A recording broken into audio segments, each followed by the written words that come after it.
नमस्कार, जय जोहार। IND24 के बिग टॉक शो में इस बार हमारे साथ चर्चा के लिए बहुत ही खास मेहमान जुड़ रहे हैं।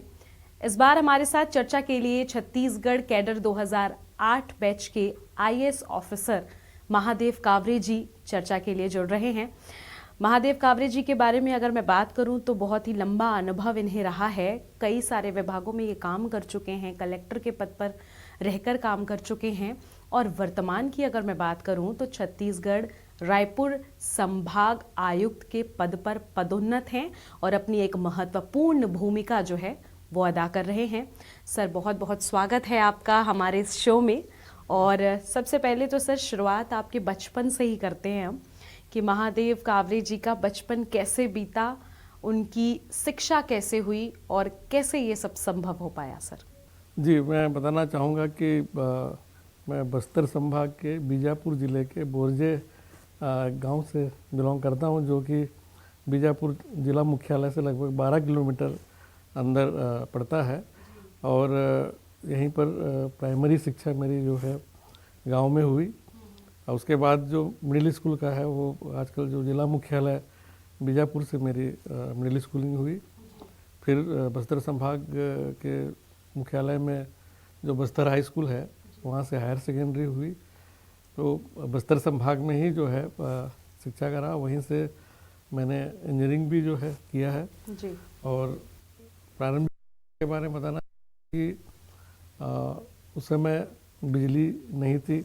हमारे जो टीचर थे वो हम अपने घर में जो टीचर क्वार्टर है वहाँ पर बुलाते थे।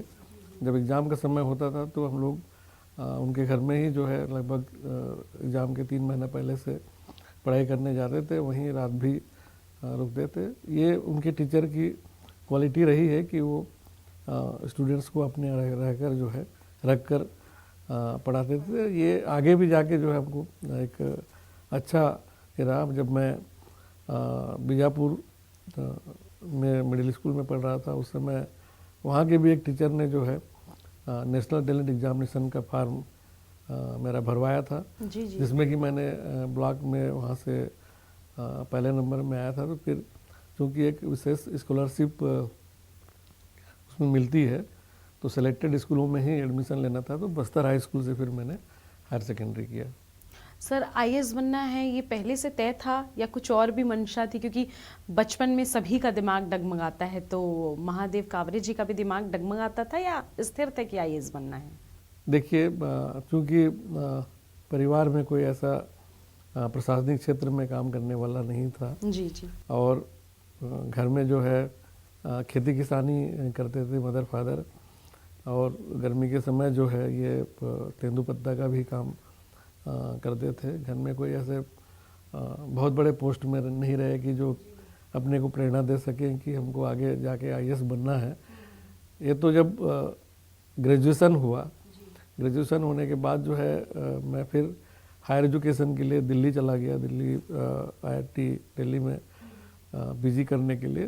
तो वहाँ पर जो हमारे रूममेट थे उनका पहले अटेम्प्ट में ही IAS में सिलेक्शन हो गया था। उसके बाद जो है बल्कि मैंने तैयारी शुरू किया और उस समय फिर मैंने सोचा कि नहीं, मुझे भी जो है IAS बनना है। तो बचपन से तो ऐसा कुछ तय नहीं था, लेकिन जैसे जैसे पढ़ाई होती गई और आगे फिर जो है सफ़र चलता रहा, तो आगे जाके जो है ये तय हुआ। और बहुत बल्कि मैं ये कहना चाहूँगा कि मैंने बहुत लेट ये तय किया कि मुझे IAS में जाना है। यदि पहले शायद तय होता तो और अच्छी बात होती। तो इस तरह जो है इसमें आना हुआ। सर, घर का माहौल कैसा था? देखिए, घर के माहौल के बारे में बताना चाहूँगा कि मदर फादर दोनों ही जो है कृषि से जुड़े हुए थे। घर में खेती का ही काम होता था। और मैंने ये भी बताया है कि चूँकि बस्तर में जो है जिसको हरा सोना कहा जाता है तेंदुपत्ता, वो काफ़ी लोगों के लिए ज़िंदगी में काफ़ी मायने रखता है। तो मेरे फादर भी जो है उसमें चूँकि वो 4वीं कक्षा तक पढ़े हुए थे, तो जो वहाँ पर तेंदुपत्ता के लिए ठेकेदार होते हैं वो एक पढ़ मुंशी और सुपरवाइज़र के रूप में उनको रखते थे। जी जी जी। तो उसमें जो है वो गर्मियों के समय 2 महीने का एक काम रहता था, तो वो इसमें काम करते थे। उससे जो थोड़ा बहुत अर्निंग होती थी उससे घर परिवार का चलता था और बच्चों को भी उन्होंने जो है ना उसी से पढ़ाया लिखाया भी। तो ये घर का माहौल रहा। और बड़े भाई जो है वो प्राइमरी स्कूल में टीचर रहे और प्राइमरी स्कूल से ही जो है वो रिटायर भी हुए। तो वो भी परिवार के लिए थोड़ा जो है कंट्रीब्यूट करते थे। और कोई जो है परिवार में ऐसा नौकरी में नहीं रहा। सर, आईएएस बनने तक का सफ़र कितना चुनौतीपूर्ण रहा आपके लिए?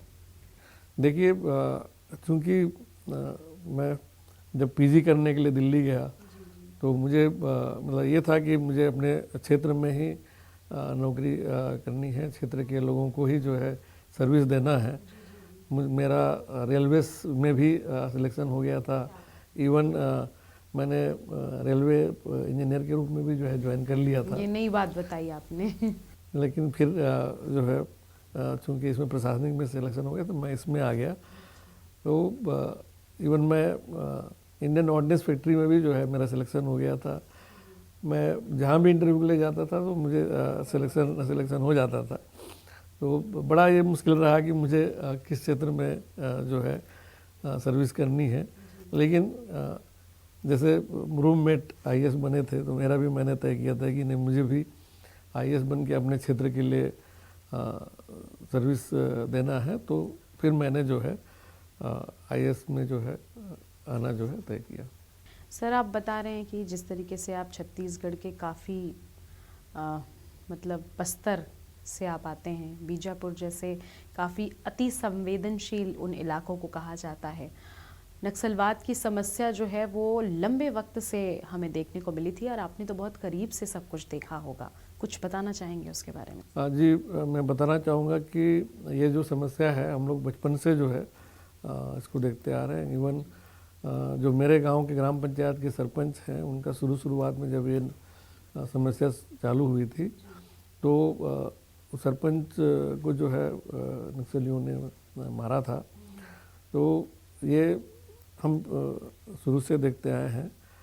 लेकिन अब जिस तरीके से अभियान चलाकर इसको समाप्त किया जा रहा है ये बहुत ही अच्छी बात है। और बिना शासन प्रशासन और लोगों के सहयोग के बिना जो है ये संभव नहीं है, क्योंकि बहुत से लोग जो है वहाँ के लोग भी इससे इतने सालों से चूँकि समस्या है तो लोग भी उससे काफ़ी लोग उसमें जुड़े हैं। तो ये लोगों का सहयोग भी, जन सहयोग भी लगेगा।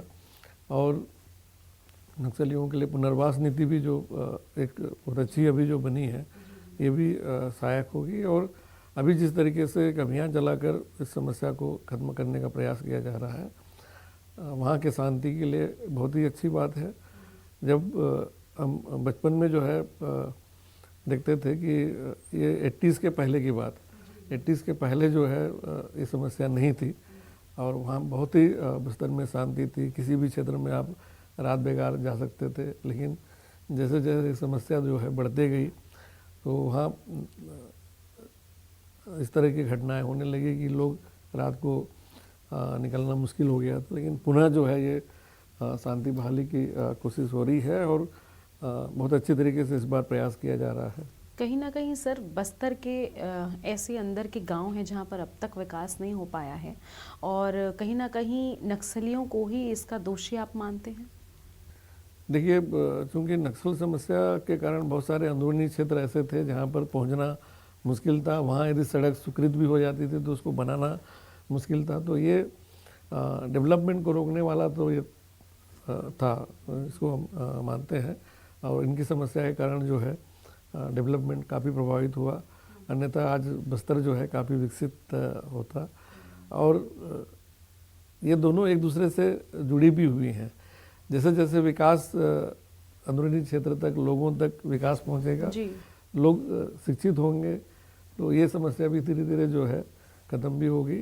और अभी शासन का जो प्रयास है जिसमें कि शिक्षा, स्वास्थ्य और बाकी चीज़ें जो लोगों तक पहुंचाना, इससे जो है लोग शासन के प्रशासन के पक्ष में भी आ गए हैं और इस समस्या को जो है ये हल करने में मदद भी होगी। इससे जुड़ा एक और छोटा सा सवाल है सर कि बस्तर कहा जाता है कि बहुत ही खूबसूरत है, कहीं ना कहीं नक्सलियों की वजह से एक तो विकास नहीं हो पाया, दूसरी तरफ बाहर के जो लोग हैं उन्हें कहीं ना कहीं बस्तर एक बार देखने ज़रूर आना चाहिए, क्योंकि उसकी खूबसूरती इतनी है कि टूरिज़्म भी हमारे छत्तीसगढ़ का बस्तर इलाके में होना चाहिए। पर जिस तरीके से आप वहाँ रहे हैं लंबे, मतलब ऐसे कई सारे इलाके होंगे जो आपने स्वयं देखे होंगे, तो सर उसकी खूबसूरती के बारे में थोड़ा सा कुछ जानकारी दें। देखिए, बस्तर जो है पूरा क्षेत्र ही खूबसूरत है। आप यदि यहाँ से केसकाल घाटी से प्रारंभ करें, केसकाल घाटी अपने आप में बहुत सुंदर है। फिर चित्रकूट जलप्रपात की बात करें, तीरथगढ़ जलप्रपात की बात करें, बारसूर की बात करें, दंतेवाड़ा के हमारे जो NMDC का क्षेत्र है उसकी बात करें, आकाशनगर की बात करें, तो ये पूरा बस्तर ही जो है टूरिज़्म के लिए, कुटुमसर की बात करें, है ना, तो ये बस्तर अपने आप में काफ़ी खूबसूरत है। और हमारे जो टूरिस्ट हैं ये इसको लोगों को अट्रैक्ट करता है। ये जो समस्या ख़त्म होगी तो फिर ये टूरिज़्म भी जो है हमारा बहुत अच्छे से चलेगा। सर सुना है कि आपको बच्चों को शिक्षित करने में बहुत इंटरेस्ट है, मतलब ये तो अंदर की बात है, आप चाहेंगे कि मैं इसका जिक्र ना करूं लेकिन फिर भी मैं कर रही हूं कि बहुत से बच्चों को डोनेशन देना और बहुत सारे बच्चों को शिक्षित तरीके से उनको आगे लाना, बच्चे अगर पढ़ना चाहते हैं उसके लिए बहुत हेल्प करते हैं आप, किस तरीके से मदद करते हैं उनकी? देखिए, शिक्षा जो है सभी के लिए बहुत ज़रूरी है। और मेरा ये मानना है कि यदि कोई शिक्षित होगा तो वो अपने पैरों में खड़ा होगा और उसको अलग से जो है रोज़गार देने की ज़रूरत भी नहीं पड़ेगी। तो शिक्षा जो दान है वो इसको मैं महत्वपूर्ण मानता हूँ। और इसको मैं जिक्र तो नहीं करना चाहूँगा, लेकिन जब भी ऐसा लगा कि जो है मुझे किसी को मदद करना चाहिए तो ये मैंने कोशिश किया। और इससे चाहे वो हमारे प्रभावित लोग हों, चाहे जो जिसको की मदद की ज़रूरत पड़ती है, कोशिश करता हूँ। सर बेमेतरा कलेक्टर रहे हैं आप, खनिज विभाग में भी आपने लंबे वक्त तक काम किया है, इसका अनुभव कैसा रहा आपके लिए? देखिए, मैं बेमेतरा कलेक्टर के रूप में, जसपुर कलेक्टर के रूप में, और अभी जो है दुर्ग संभाग का आयुक्त भी रहा हूँ। उसके बाद जो है बिलासपुर संभाग का भी कमिश्नर रहा हूँ। तो सभी लगभग काफ़ी क्षेत्र जो है देखा हुआ है। बेमेतरा कलेक्टर के रूप में भी बताना चाहूँगा कि हम लोगों ने कोशिश किया कि लोगों की जो समस्याएं हैं वो जल्द से जल्द हल हो। मैंने वहाँ पर कोशिश किया था कि जैसे दूरस्थ गांव हैं तो वहाँ जाकर प्रशासनिक अधिकारियों के साथ एक रात्रि विश्राम भी करें, लोगों की समस्या देखें वहाँ का और उसको हल करने की कोशिश करें। बहुत से लोग जो तत्कालिक राहत के लिए प्रयास करते हैं, जिनके कि कई सारे ऐसी प्राकृतिक आपदाएं हो जाती हैं जिसमें कि उनको सहायता राशि की ज़रूरत पड़ती है। मैं देखता था कि कुछ मामले जो है साल भर भी जो है स्वीकृत नहीं होते थे। तो हम लोगों ने वहाँ प्रयास किया कि 24 घंटे के अंदर जो है ये राहत राशि लोगों तक पहुँचा दी जाए। उसके लिए चाहे वो हमारे तहसीलदार हों, SDM हों, हमारे नीचे लेवल के पटवारी तक भी जो है इन सबको जिम्मेदारी दी गई थी कि इस तरह के प्राकृतिक आपदा के जहाँ भी मामले आते हैं तो उसमें त्वरित कार्रवाई करके जो उसमें डॉक्यूमेंट्स लगने हैं वो सारे लगा के हम लोग कोशिश करते थे कि 24 घंटे तक जो है उनको राहत मिल जाए। तो ऐसा लोगों ने उसको किया कि इस तरह पहले हमने कभी इस तरह नहीं देखा, लेकिन 24 घंटे के अंदर लोगों को राहत मिल जा रही है।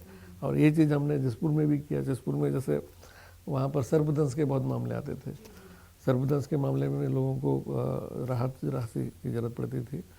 तो उसमें भी हम लोगों ने प्रयास किया कि 24 घंटे के अंदर ये राहत राशि पहुंचा दी जाए। तो ये अनुभव रहा।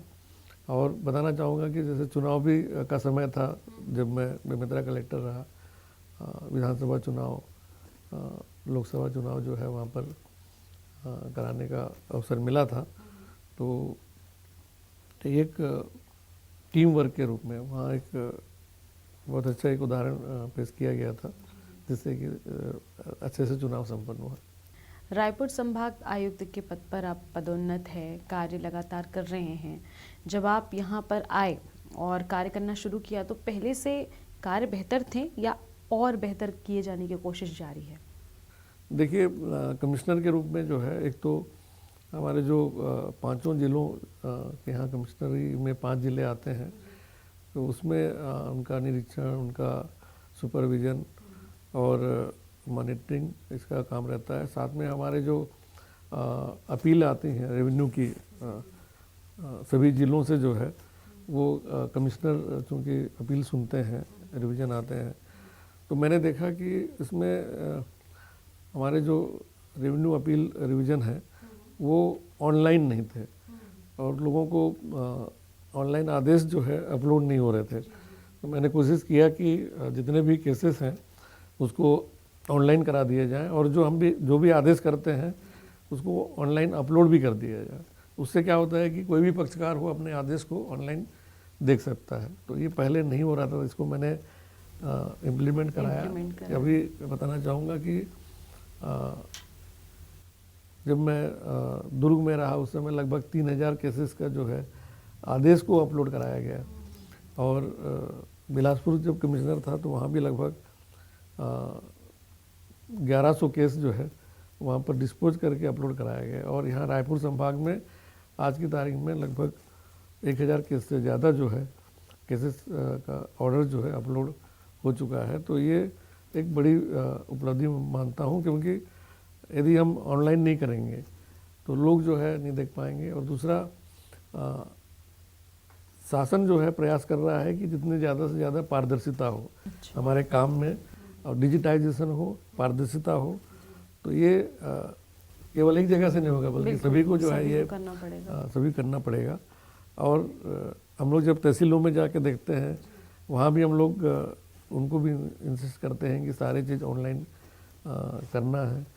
ज़िलों में कलेक्ट्रेट का भी निरीक्षण करते हैं, ज़िलों के कलेक्टर्स के साथ में भी इसकी समीक्षा होती है कि कितने केसेस जो है राजस्व के, चाहे वो नामांतरण के हों, बंटवारा के हों, सीमांकन के हों या डेवलपमेंट वर्क्स हों, ये सब की जो है हम लोग जब समीक्षा करते हैं तो प्रयास होता है कि हम डिजिटाइजेशन की भी जो है इसको मॉनिटरिंग करें। सर, एक चीज़ और पूछना चाहूँगी कि ये जो पूरा संभाग है इसमें 5 ज़िले आते हैं, आने वाले समय में क्या कुछ नया करने की स्ट्रैटेजी है? कुछ नया सोचा है आपने, और सोचा है तो वो क्या है नया, क्या हमें नया देखने को मिलेगा? देखिए, अभी नया में जो है ई ऑफिस के बारे में ये है, शासन भी चाहता है कि जो हमारा जो फाइल वर्क है वो पेपरलेस हो जाए। तो ये हमको आगे जो है लक्ष्य रखना है। हमारे जितने भी चाहे कलेक्ट्रेट हों, हमारे और अधीनस्थ बहुत सारे कार्यालय हैं, वहाँ वो हमारे खुद का जो है कार्यालय हो, इसमें ई ऑफिस के लिए जो है हम लोग प्रयास कर रहे हैं। ई गवर्नेंस की बात हो रही है। लोगों को जो भी आवेदन करते हैं उनको ऑनलाइन जो है वो देख सकें अपने आवेदन के निराकरण की स्थिति, उसके लिए भी हम लोग जो है कोशिश करेंगे। तो सर, ये 5 ज़िलों के लिए मास्टर जी की तरह आपको एकदम सबका कार्य बताना पड़ता है या सारे लोग अपने आप ही स्वतः अपना काम कर लेते हैं? देखिए, चूँकि कलेक्टर लेवल में आते आते काफ़ी अनुभवी हो जाते हैं सभी अधिकारी जो है, और इनको एक एक करके बताना नहीं पड़ता। जो भी निर्देश जाता है उसका पालन जो है वो अच्छे से करते हैं। और जहाँ पर कभी ऐसी ज़रूरत पड़ती है तो फिर उसको समीक्षा करके जो है निराकरण भी कराते हैं, बोलना भी पड़ता है। लेकिन ओवरऑल ये बताना चाहूँगा कि कलेक्टर लेवल तक पहुँचते पहुँचते आदमी जो है अनुभवी हो जाता है और उनको कौन सा काम क्या इम्पोर्टेंस है, क्या गवर्नमेंट चाह रही है, ये चीज़ जो है समझ जाते हैं और उनको बेहतर ढंग से वो जो है करते हैं। सर सुशासन तिहार चल रहा है, रैंडम मुख्यमंत्री जी जो हैं वो किसी भी ज़िले पहुंचते हैं, बहुत ही एक्टिव और एक्शन मोड पर अभी नज़र आ रहे हैं। आपका भी संभाग इस दौरान सुशासन तिहार में आया है, आप भी मौके पर थे। कैसा चल रहा है पूरा ये सुशासन तिहार? देखिए, सुशासन तिहार की बात करें तो मेरे रायपुर संभाग में 10 लाख से भी ज़्यादा जो है आवेदन प्राप्त हुए थे और इनको एक समय सीमा में निराकरण करना बड़ा चैलेंज था। और मैंने खुद भी शिविरों में जाके देखा है तो आवेदनों का निराकरण करने में काफ़ी तेज़ी से काम किया गया। सभी विभागों ने काम किया है और अभी मेरे को बताते हुए ये हर्ष हो रहा है कि हमारे लगभग 98% से ज़्यादा जो एप्लीकेशंस है उसको डिस्पोज करके जो है उनको संबंधित आवेदकों को बताया गया है। और ये सुशासन तिहार काफ़ी मतलब लोगों के लिए राहत का रहा। जो काम बहुत दिनों से नहीं हो रहे थे वो काम जो है पेंडिंग काम निपटाए गए और लोगों का सच में इसमें जो है काम हुआ है। इसके अलावा सर मैं ये पूछना चाहूँगी कि ऐसी बहुत सारी परिस्थितियाँ आप लोगों के सामने आती होंगी जब आप लोग परिस्थिति नाजुक है और तत्काल रूप से आपको डिसीजन भी लेना है। कई बार ऊपर से भी प्रेशर होता है, हर तरीके से व्यवस्थाएं दी जाती हैं और काम नाजुक होता है जिसमें आपको बहुत सोच समझ कर डिसीजन लेना होता है। तो डील कैसे करते हैं सर उस टाइम? देखिए, हम लोगों को जो है प्रशासनिक क्षेत्र में या लाइन ऑर्डर के समय काफ़ी जो है कूल रह के और शांत रह के शांत दिमाग से जो है काम लेना पड़ता है। तत्कालिक रूप से जो है आपको मतलब अच्छा सा डिसीजन भी लेना पड़ता है, इम्प्लीमेंट भी कराना पड़ता है। तो ये अपने आप को जो है आप शांत रखें, शांत दिमाग से। और फिर आपके साथ एक टीम भी रहती है, आपके साथ जो है आप अकेले नहीं होते हैं। आप जो है आपके साथ एसपी भी होते हैं, आपके साथ एसडीएम्स भी होते हैं, आपके साथ जो है एडिशनल कलेक्टर लेवल के अधिकारी भी रहते हैं। तो आपको जो है एक समन्वय बना के टीम वर्क के रूप में जो है सही डिसीजन लेना पड़ता है। तो ये आप शांत दिमाग रह के ही जो है कर सकते हैं। यदि आपने कुछ ऐसा डिसीजन ले लिया जिसके कारण से पता चला जो है काम बिगड़ भी सकता है, तो शांत रह के दिमाग, कुल मिलाकर कूल रहकर ही हमें सारे डिसीजंस लेने जी चाहिए। प्रशासन का काम कितना चुनौतीपूर्ण होता है सर? प्रशासन का काम काफ़ी चुनौतीपूर्ण रहता है क्योंकि आपको जनता भी है और जनप्रतिनिधि भी है और आपके वरिष्ठ अधिकारी भी हैं। तो वो आपको एक तो नियम कानून का जानकार भी होना चाहिए और फिर आप जो है जो चीज़ सही है वो सही आप जो है प्रेजेंट कर सकें, उसके लिए भी आपको जो है तैयार रहना होता है, तभी जो है आप सही काम कर सकते हैं। सर नए नए बच्चे जो हैं वो आईएएस की तैयारी करते हैं, तो हमारे आज के आईएएस ऑफिसर उन बच्चों को क्या टिप्स देना चाहेंगे? देखिए, मैं जो नया जनरेशन आ रहा है, नए लोग जो आईएएस की तैयारी करना चाहते हैं, उनके लिए कहना चाहूँगा कि आप जो है अपना जो लक्ष्य है उसको हायर सेकेंडरी पूरा करते ही तय कर लें कि आप जो है क्या बनना चाहते हैं। हाँ, लेट जो है डिसीजन नहीं करना है। आप जो है लक्ष्य को पहले से तय कर लें।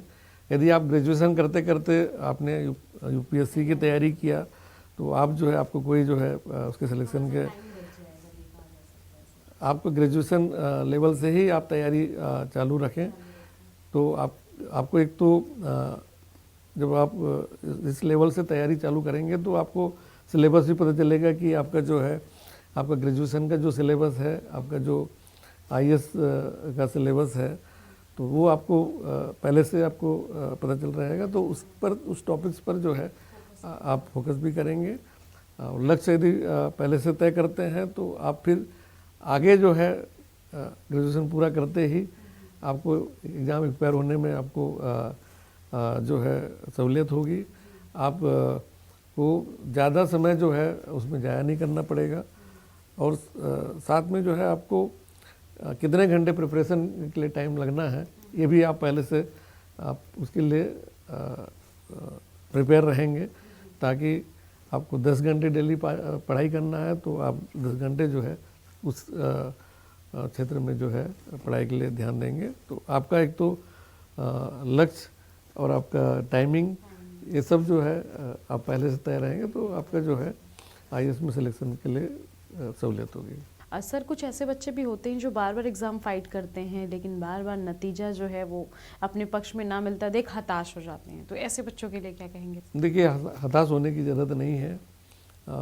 जो बच्चे मान लीजिए किसी कारण से एक बार में क्लियर नहीं हो पाया तो दोबारा मौका मिलता है, दोबारा नहीं तो तिबारा मौका मिलता है। कई उदाहरण ऐसे हैं जिसमें कि एक से ज़्यादा अटेम्प्ट में लोगों का जो है आगे जाके सिलेक्शन हुआ। तो किसी को हताश होने की ज़रूरत नहीं है। मैं बच्चों से कहना चाहूँगा कि वे जो है हताश ना हो, एक से ज़्यादा प्रयास जो है और ज़्यादा प्रयास करते करते जो है आपका सिलेक्शन का जो है बिल्कुल टाइम आएगा। और फिर यदि मान लीजिए आपने यूपीएससी नहीं क्लियर किया तो आपके सामने बहुत सारे ऐसे एग्ज़ाम हैं जिसमें कि आप जो है फाइट कर सकते हो। स्टेट के सिविल सर्विसेज हैं उसमें फाइट कर सकते हो। तो हताश होने की बिल्कुल ज़रूरत नहीं होनी चाहिए। एक अंतिम सवाल लूँगी सर, बहुत ज़्यादा बिजी शेड्यूल है आपका, सुबह से शाम तक आप बिजी रहते हैं, फैमिली को टाइम कैसे दे पाते हैं और नहीं दे पाते हैं तो डांट वाट खाते हैं? देखिए फैमिली की जहाँ तक बात है तो फैमिली के लिए टाइम तो निकालना बड़ा मुश्किल होता है। और डेली पता चला आप लेट हो रहे हो तो पूछा जाता है कि क्यों लेट हो गए। तो ये मुझे लगता है कि अपने ऑफिस का काम, ये काम, प्रशासनिक काम, उसके अलावा फैमिली का काम भी जो है आपको समय देना पड़ता है। तो मुझे भी जो है फैमिली के लिए समय देना पड़ता है और समय मेंटेन करते हैं। तो ये थे हमारे साथ महादेव कावरे जी जो वर्तमान में छत्तीसगढ़ रायपुर के संभाग आयुक्त के रूप में अपनी महत्वपूर्ण भूमिका निभा रहे हैं। बहुत सारे अच्छे अच्छे टिप्स इन्होंने हमें दिए हैं कि आज की जो नई जनरेशन है उन्हें किस तरीके से आईएएस की तैयारी करनी है, हताश नहीं होना है, पहले से अपना लक्ष्य निर्धारित करना है, अपना टाइम टेबल बनाना है। और अगर आप एक बार परीक्षा देने के बाद असफल हैं तो बार बार प्रयास करने के बाद सफल भी हो जाएंगे। इसके अलावा अगर बात करें तो जो रायपुर संभाग है आने वाले समय में हमें उसमें बहुत सारी नई नई चीज़ें देखने को मिलेंगी। लगातार ई ऑफिस के जरिए और अन्य बहुत सारी चीज़ों के जरिए जो लोगों के समाधान है उसे बहुत ही आसान करने की तरफ ये लगातार काम कर रहे हैं, आगे भी करते रहेंगे। सर बहुत बहुत धन्यवाद आपका हमारे इस शो में समय देने के लिए। Thank you.